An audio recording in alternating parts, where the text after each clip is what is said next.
Seconde et dernière partie de cette émission et ci dernière partie bi on avait annoncé actualité mais comme l'éternel retardataire moom dafay wuyu turam saa su ne ak seegul ci plateau bi xëy na dañuy bàyyi Abdou Khoudoss Diallo mu commencé actualité bi ak suñu député bu am solo bi le temps qu'il arrive moom Aliou Sow.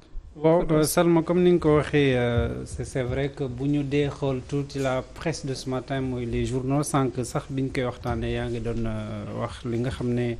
Walf Quotidien moom la def à la une mooy gestion du fonds force Covid-19 le parquet active la DIC nga ne du procédure bi nga xam ne dina permettre ñu xamal sénégalais lu xew ci li nga xam ne moom mooy nañu gérer alalu réew mi ci période Covid bi nga xam ne sénégalais ñu ngi tëdd seen kër ñu ne des leen seen kër.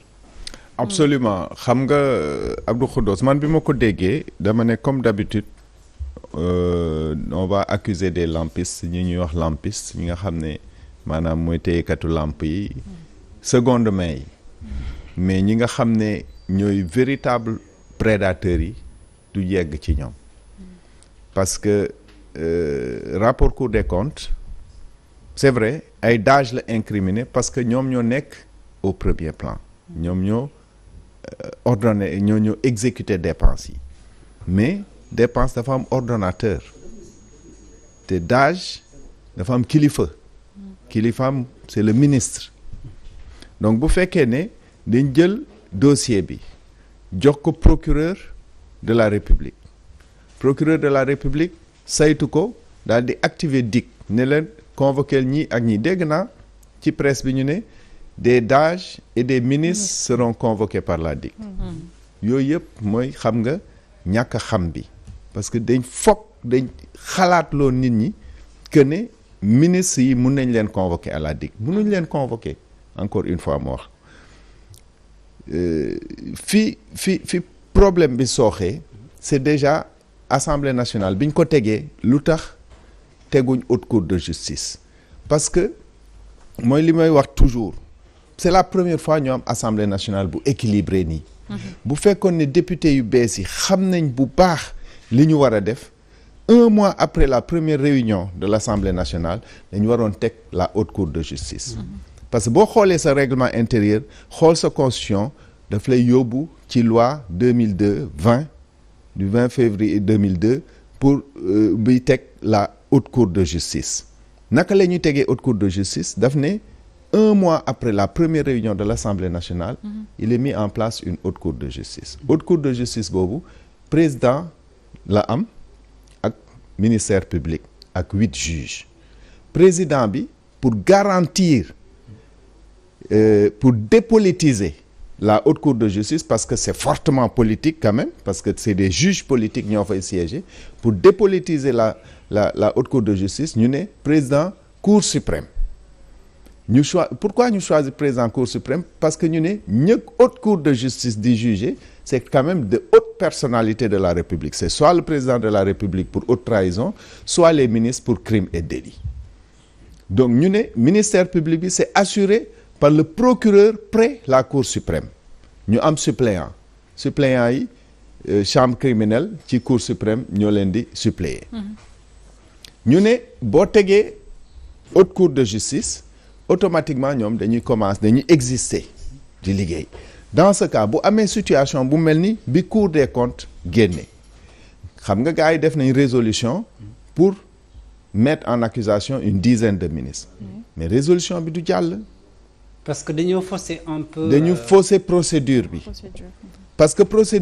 parce que loi bi daf la naan àll kuli àll les 8 juges de la haute cour de justice waruñu participer ci débat de mise en accusation waruñu voter une mise en accusation donc da nga leen war a seppi ba pare. ñu prêter serment devant l'Assemblée nationale léegi nekk. ay juges dañu am 8 juges titulaires ak 8 juges suppléants ñooñu waruñ bokk ci débat ci résolution bi te résolution boo ko dugalee gars yi dañ la naan naka lañ koy voter léegi te haute cour de justice amul xam c'est ça le problème dafa sooxee ci ñaari boor yi gouvernement bi dañuy jalgati mais député yi tamit dañu est-ce que xam nañ en réalité seen mission moom laay wax gis nga bu ñu lay fal député balaa ngay balaa ngay sàkku kàddu askan wi déjà da nga war a commencer jàngat règlement intérieur Assemblée nationale. parce que mooy sa kaamil mooy sa bible en tant que député ci ngay sukkandiku pour def lépp looy def gis nañ au début def nañ ay erreur léegi effectivement liñ jël baax na résolution la parce que Assemblée nationale résolution lay doxee mais comme ni ma la ko waxee résolution bi buñ xooloon bu baax li constitution bi wax parce que constitution bi def ni le fonctionnement de la haute cour de justice article 100 de la article 101 mooy wane ñi haute cour de justice di poursuivre article 99 constitution daf ne il est mis en place une haute cour de justice article 100 wax la ne que le fonctionnement et la mise en place de la haute cour de justice sont régis par une loi organique boobu depuis 2002 la existé mooy loi organique 2002 numéro 2002-20 la existé donc moom la lay won boo liiree sa règlement intérieur rek di nga mun a xam ban loi organique ngay dem pointé ji nga dem jël sa journal officiel parce que booy dugg assemblée yooyu yëpp dañ la koy jox. d'accord mais comme amuñu ko haute cour de justice lan mooy pertinence parquet bi saisir division des investigations criminelles ci anam yi nga xam ne. mais moom laa la wax loolu c'est pour divertir attaquer les DAGE des gens vont tomber. dina am ñu daanu. maanaam DG yi ñoom la ñu bëgg a daaneel. DG sax du daanu ay DAGE rek ñooy daanu. ministre yi nag. ministre yi mënu leen a oo. dañu am immunité. xam nga le ministre de la justice wax na ko fi nit ñi di foyantoo li muy wax nee na leen benn ministre du fi dem répondre. effectivement il a raison. kon 26 députés yi fexe ci kuje bi maanaam li ñu initié def benn mise en accusation. du jàll parce que mënuñ ko voter parce que mise en accusation bi ñi koy war a voter dañ fi war a seppi 16 juges yi. d'abord. donc en plus de ça li gën a compliqué c'est que la mise en accusation 3/5 des membres de l'Assemblée nationale ñoo koy jàllale maanaam 99 députés donc loolu da nga koy liggéey. da nga koy tabax doo jóg rek nga dugal résolution. yow nga ne man am naa 80 députés manqué na ma 19 yooyu dama koy liggéey damay dem uti ko ci beneen boor bi pour mu wóor ma ne que li may dugal dina jàll mais de toute façon d'un point de vue procédural du mun a jàll parce que xamuñ actuellement ñan ñoo ko war a voter ak ñan ñoo ko warut a voter. la volonté du pouvoir ci parce que daanaka quotidien yëpp ci moom la ñu defee à la une ci peut-être bi nga xam ne ñu ngi doon wax ay mbirum résistance léegi comme gars yi nee nañu dañu defoon benn contre-feu pour que nit ñi fàtte mbirum force Covid-19 ci alalu réew mi. tey ñu yeew ne way dañu activer division des investigations criminelles. ça veut dire que li nga jàpp mooy pouvoir bi amul volonté pour xamal Sénégalais yi li xew ci gestion bi.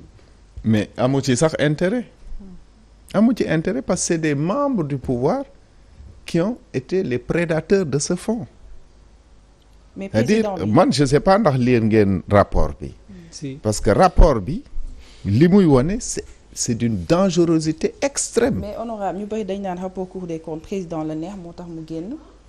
non le rapport de la Cour des comptes est un rapport public. à publier périodiquement. waaw c'est un rapport public. mais suñ ko rédiger on le lui donne. mais moom mënul empêcher ñu publier ko. il peut pas c'est-à-dire il faut pas que ñu nax nit ñi.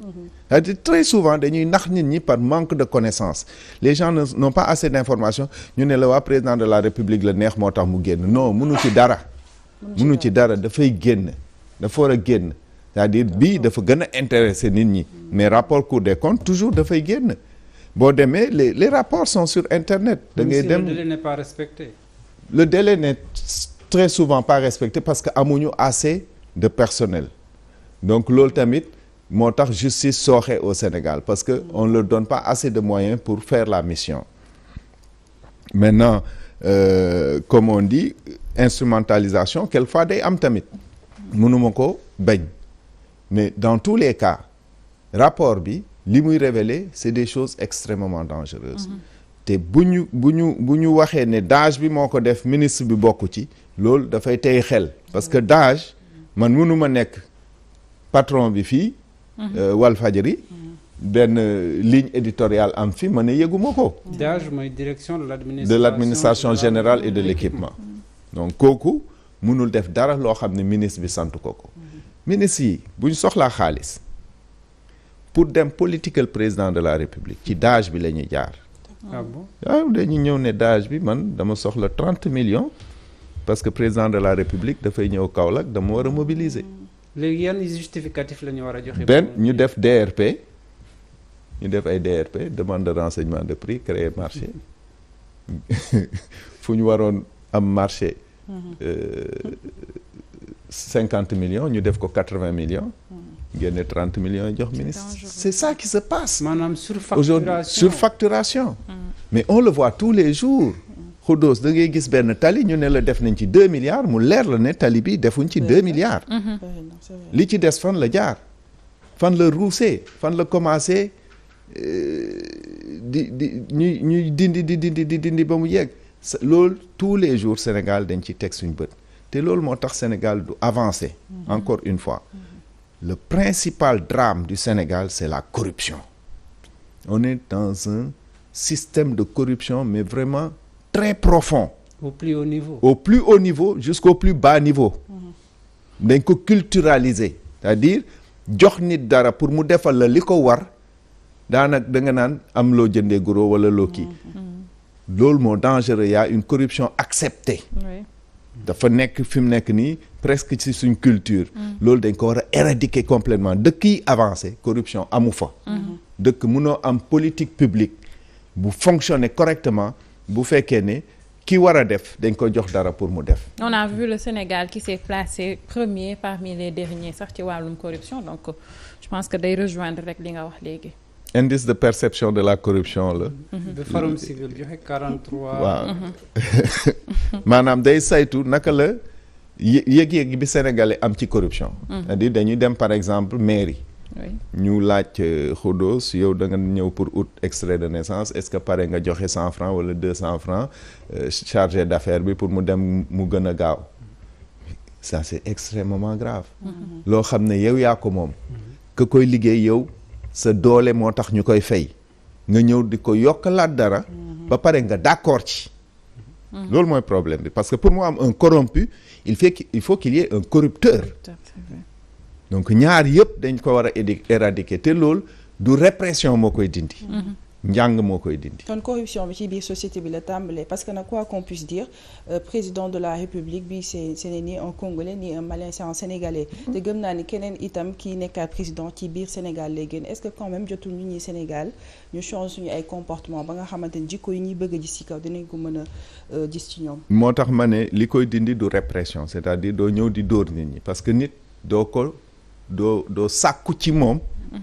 lu mu jàngul da nga koy jàngal d'abord wan ko comportement citoyen naka la war a mel ak citoyen engagé naka la war a taxawee bu boobaa nag boo ko joxee liggéey wala bu nekkee ci espace public bi def naka sudul noonu ñu mun a dal ci kawam mais tant que nit ñi éduqué wuñ leen dama koy wax très souvent Sénégal dafa sooxe ñett dafa sooxe jàng dafa sooxe gëm dafa sooxe tàggat yooyu buñ ko amatul dañuy perdre repères yooyu ay triangle loolu la ñuy wax le triangle de force boo xam ci la société di sukkandeku pour construire le citoyen de demain bi nga xam mooy sénégalais bi ñu bëgg dañuy gis Sénégal nit ñi mën a toujours les gens ramènent tout à eux looloo tax d'ailleurs politiciens yi di ramener tout à eux c'est des Sénégalais ils ont un comportement bi nga xam ne moom la leen société bi tàggatee donc il faut que ñu repenser suñu modèle éducatif bi pour ñu mun a am dans 25 ans loolu la les pays émergents loolu lañ def dañu résolument dañ ne dans 25 ans 30 ans sur une génération on veut reconstruire le modèle du citoyen donc ñu jàngal leen jël ay orientation politique jàngal leen pour que orientation politique yooyu ñu mun ko jot sur une génération Sénégal nag loolu la soxla ci jamono ñu dugg ci beneen point beneen ponk bi comme yaa ngi wax mbirum éducation ça nous permet de def la bonne transition parce que gis nañu inauguration université Cheikhul Khadim ca Touba. une initiative boo xam ne daanaka ab ay religieux yoo xam ne mënoon nañu jàpp ne ce ne sont pas des intellectuels comme ñiy dem jàngi Sorbonne ak yi ni mel. am xalaat wi ni mel pour yëggali li nga xam ne Sëñ Touba liggéey na ko. est-ce que du woone tuuti échec politique publique yi ñu am ci réew mi. d'abord ma def juste benn rectificatif bu ndaw parce que da nga ne duñu ay intellectuel ma delloo si ne moo tax ma cité ay Sorbonne ma ne ay intellectuel lañ parce que Assane II dañ ko mos a laaj lan mooy un intellectuel mu ne leen c'est un homme cultivé et humble. Ils sont à la fois cultivés et humbles ñu ci bëri ci ñoom boo toogee ak ñoom ils ont ay borom xam-xam lañ ay boromu xam-xam lañ et ils ont l'esprit extrêmement tranchant. jàpp ne ko jàngul Sorbonne rek yow bokkoo ci moo tax sànq ci njëlbeen nga ma ne la l'école du fa ñuy jàngee mathématique wala physique chimie wala philosophie c'est le lieu de la structuration de la pensée mooy fi ñuy tabaxee sa xel pour que nga mun a jëlal sa bopp ay décisions face à un problème te ñooñu loolu mun nañ ko ñooñu ci raw. Maintenant di féliciter initiative bi parce que dañ ne saa yoo ubbee école rek tëj nga prison ñoom loolu la ñu def parce que fa ñuy tàggatee ndaw xamal ko li ko war ak li ko warul yóbbu ko ci daara yi ci gën a kawe jox ko ay jumtukaay yu ko permettre mu mënal boppam saa yoo ko defee rek tëj nga kaso ñoom tey tëj nañ ay kaso yu bëri Sénégal maintenant comme ni nga ko waxee échec politique publique yi moom kenn du ko waxati c'est quelque chose boo xam ne c'est acté échecu école Sénégal munuñ ko gën a natt ci le fait que privé bi remplacer public bi gis nga boo demee Corée amul benn coréen buy dugg oto pour dem école day dox xale coréen bi day dox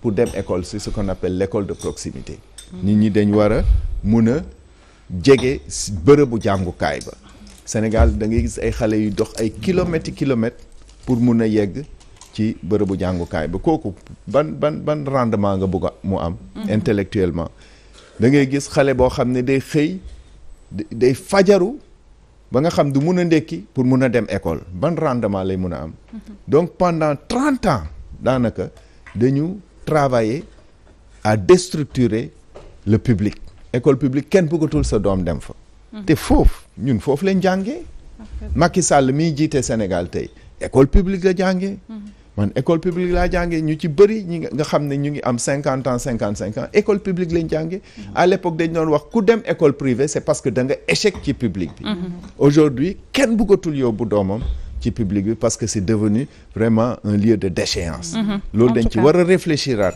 ça vraiment mooy l'échec le plus patent mook le système de santé mooy l'échec le plus patent des politiques publiques te dañ ci war a orientation la en fait da nga naan man fan laa bëggu Sénégal dem dans 25 ans 30 ans ñan ñooy yóbbu Sénégal foofu ak ñi koy exécuter ak ñi koy exécuter université bi boo jëlee délai bi nga xam ne ci lañ ko tabaxee ak peut-être université yi ñuy dégg fii ay yoo xam ne bu ñu ko daan annoncé ba léegi amul sa xeer loolu tamit daf lay woon que ne am nañ des modèles économiques qui nous sont propres yoo xam ne soxlawuñ ko jéggaani xam nga bu ma lay wax ne ñu repenser suñu éducation loolu yëpp ci la bokk am nañ ay modèles économiques yoo xam ne xam nga microfinance dafa ñëw nit ñi naan microfinance ma ne leen lan mooy microfinance lu dul tontine yi suñ famille di def depuis la nuit des temps gis nga le financement innovant bi ñu def ci université bi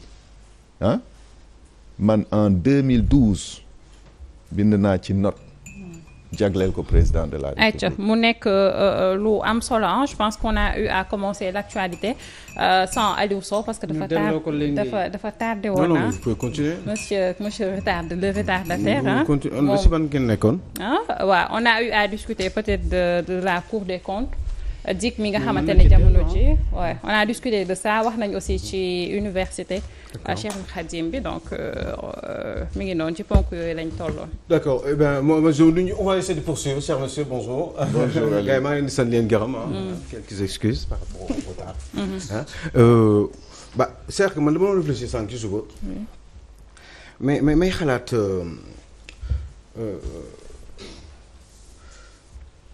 c'est que Sénégal dafa am lu fi lu ma xaw a jaaxal tuuti. Parce que université Touba bi ngeen doon wax léegi. daf ma yóbbu ci l'esprit mouride. modèle économique à part. le modèle mouride. Et j'ai essayé de réfléchir en me disant ñun suñu état yi est-ce que c'est pas parce que ce sont des états sataniques que forcément duñu leen gëm. Parce que en principe théoriquement ñun bu fekkee dafa am lu ñu gëm yàlla gëm suñuy tarixa yi le cas du mouridisme da ngay gis ni kilifa gi lu mu wax rek gars yi def ko. Et pourtant état lu mu wax gars yi pratiquement duñ ko def wala bu ñu mënee laqatu wala def le minimum possible loolu la ñuy jéem a def pour se départir de l'état parce que en réalité dañu gëmul. C'est pour ça que je dis satanique dañu gëmul état.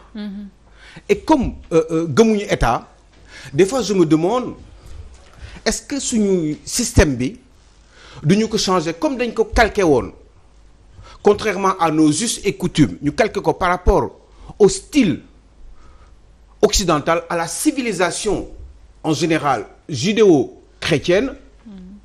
Est-ce que ça serait pas mieux c'est vrai que booy xool bi ñu naree tabax jumaa ji Sëriñ Modou Moustapha war koo defar dañu ne woon pour transporter marchandise bi c'était très compliqué les mourides étaient obligés de cotiser pour juste am ay raay pour leur permettre transport bi faciliter ko ndax li ñu bëgg ci seen tabaxu jumaa boobu ñu mën ko def dans des conditions normales mu jaral leen woon sax à un moment donné ñu waroon tubaab bi imposer woon leen ne ñii di liggéey ku si nekk da nga war a fay dañ leen war a fay parce que murit ñoom dañu jógoon pour liggéey gratuitement pour Serigne Touba ouvrier tubaab bi imposer leen woon loolu daanaka pratiquement dañ doon jël li ñu leen daan fay di ko delloo ci yoonu murid ñu dellu soit en 2023 il y a un monsieur un grand érudit Serigne Mountakha mu ne dafa bëgg tabax juma dama bëgg tabax université lii laa ci soxla mu laaj ko gars yi génne ma di gisaat démb Touba ca kanam dajale waat xaalis ñëw joxe ko 100 millions alors que ici au Sénégal normalement bu fekkoon ni dañuy fay normalement impôt rek gëmoon nañu état bay fay impôt rek normalement kon xëy na problème du am ci réew mi. mais Aliou Sow est-ce que du parce que fële nga xam ne moo di ci mouridisme wala les religieux disons. tëddee nañ ñaaxaanaay yërëm nañ ñi nga xamante ne ñoo di seen ay taalibe et surtout xaalis bi nga xamante ne man Salma benn Touba ca kanam day woote ndimbal ma jël sama 1000 francs yónnee ko leer na ma ni li nga xamante ne moo ko tax a jug ci dinañ ko ci dugal mais tey jii su ma xalaatee ni que li nga xam ne état moo ko woote su ma dugalee sama xaalis dañ koy luubal wala ñu noosee ko en famille wala ñu politiquer ko après aussi 1000 milliards yi doo leen wóolu mais mënoo leen wóolu moo tax ma ne xam nga Satan doo ko wóolu Satan doo ko wóolu loolu moo tax ma def un petit peu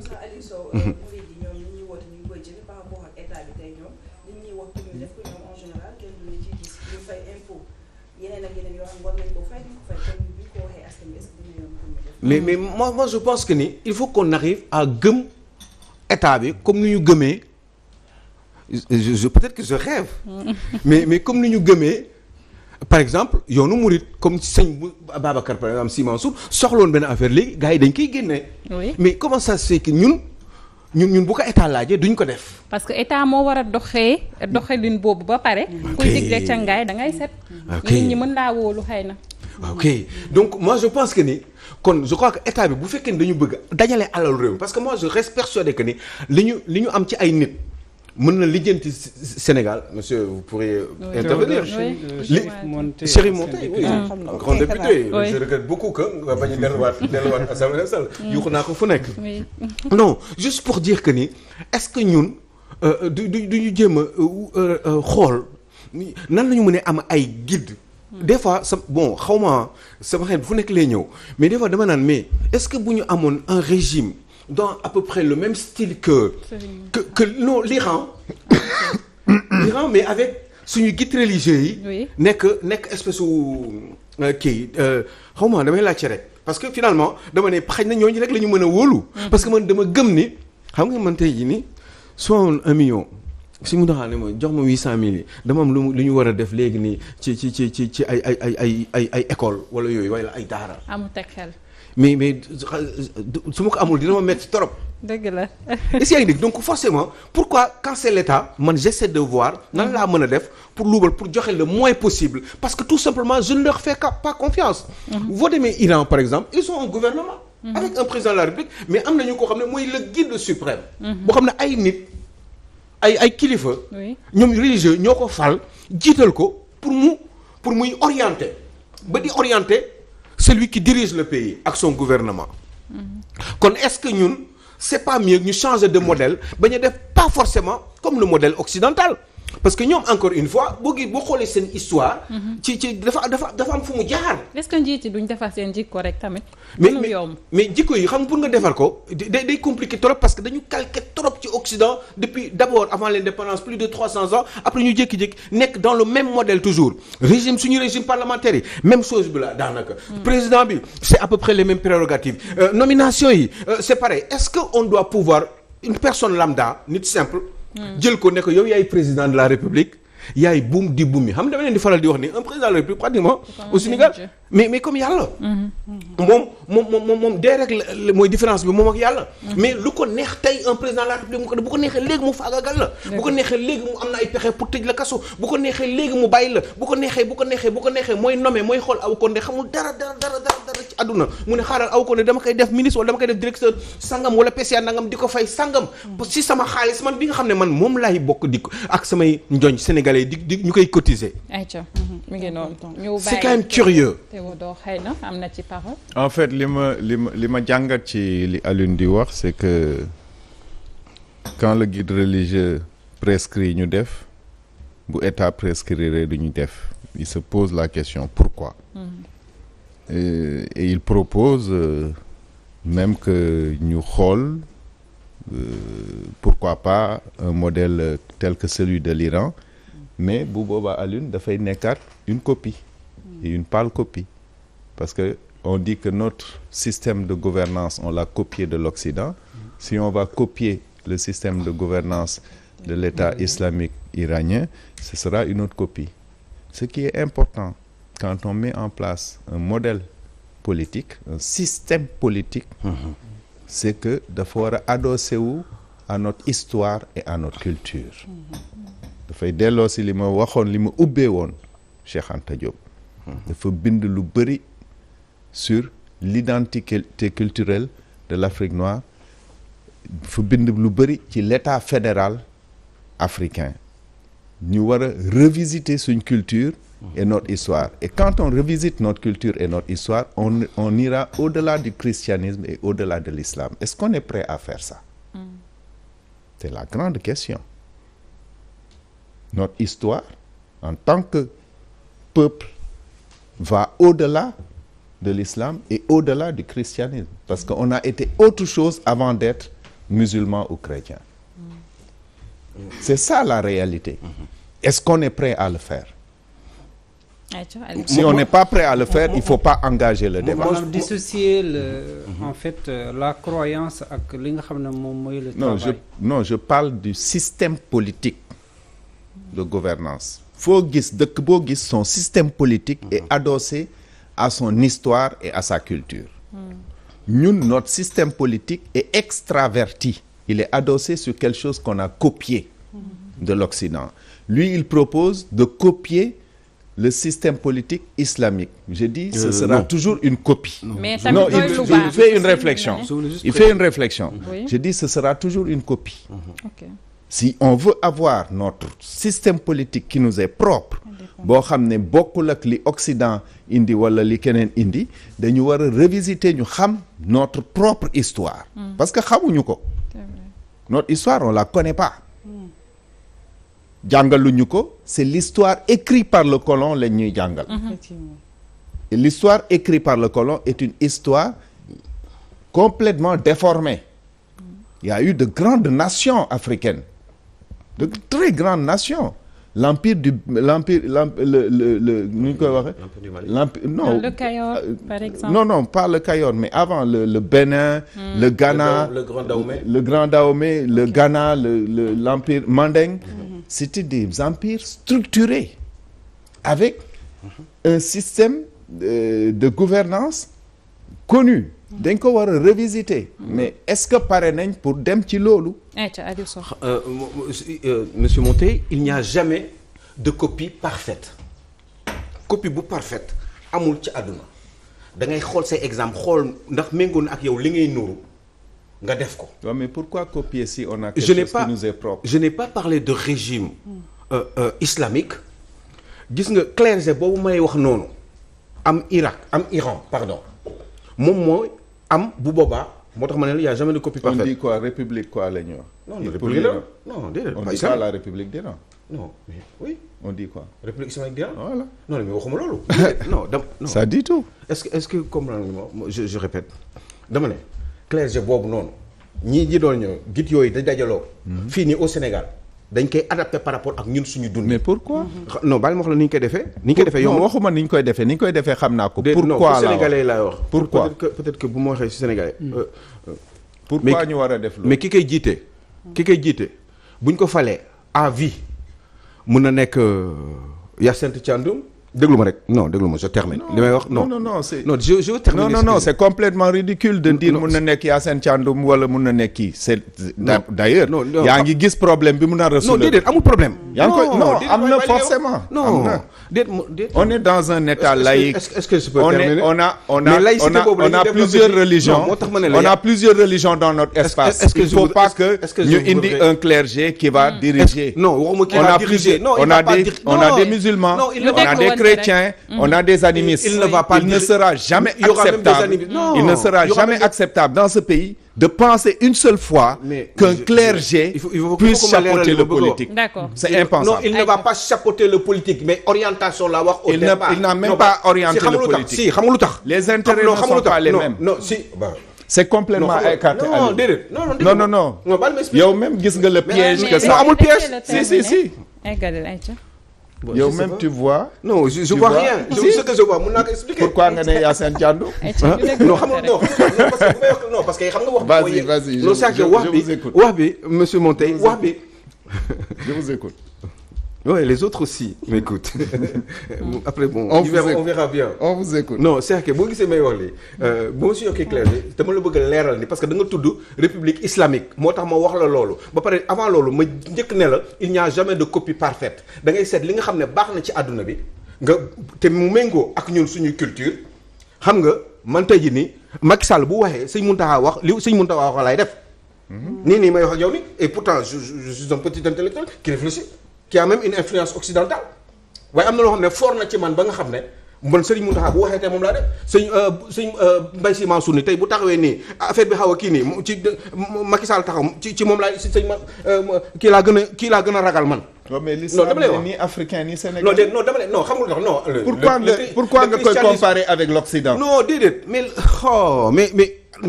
église ak état yaa ngi fàttaliku nu ñu dajaloo wee.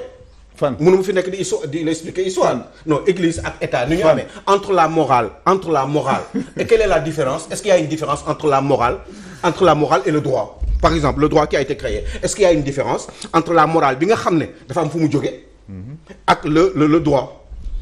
Non, il n'y a pas de différence. Si, il y a une grande non baal ma différence. expliquer la Il y a lu une grande différence. non baal ma tontu la Parce que le non, droit damay qu'on a tontu ba créé, pare. on l'appelle Non. d'ailleurs droit positif. non déglu ma Et la morale, déglu ma c'est un droit naturel. le droit xam nga la mooy la moo leen boole ñoom. ba mënul am différence. mooy entre le droit et la morale ils ont le même centre mais juste pas la même circonférence xam nga ni ñu koy waxee ci olof. entre le droit et la morale ils ont le droit ak morale ils ont le même centre. centre bi benn la ils ont juste pas la même circonférence. Non, mais c'est quoi xam nga lu circonférence xam nga ni ñu koy waxee circonférence. périmètre. mooy li ko wër. mais même centre bi fi ñu jógee benn la.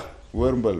waaw loolu rek laa wax pour mu leer donc forcément lii ñun suñu réew yi suñu institutions yi droit moo ko créé. moo ko créé te loolu ñun dañ ci war a sukkandiku ñun par rapport ak suñuy moral par rapport ak suñuy culture suñuy us. suñuy coutume yooyu yëpp nañuy boole kook li nga xam ne am na bitim réew. ñu organiser ko réussir ko pourquoi.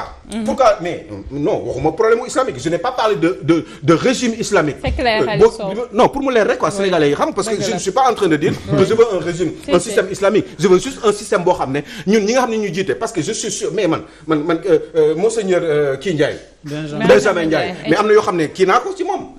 dinaa koy seetlu dinaa koy wattu waaye quelqu'un mon premier ministre par exemple est-ce que je suis obligé de le croire moom lui. en tout cas day doy na wax mais waxtaan bi intéressant alors que je sais que monseigneur moom xaalis bi mu yor moom boo ko joxee wecc tey jii nii moom dina ko tabax école Yacine Thiandoum. c'est clair dina tabax beneen kii boo demee hôpital Saint-Jean de Dieu hôpital Saint-Jean lan moo ko créé. non ak boo demee kii hôpital Touba bi lan moo ko créé lan moo ko motivé. donc inspiration yooyu man je pense que ni dëkk cotisation la.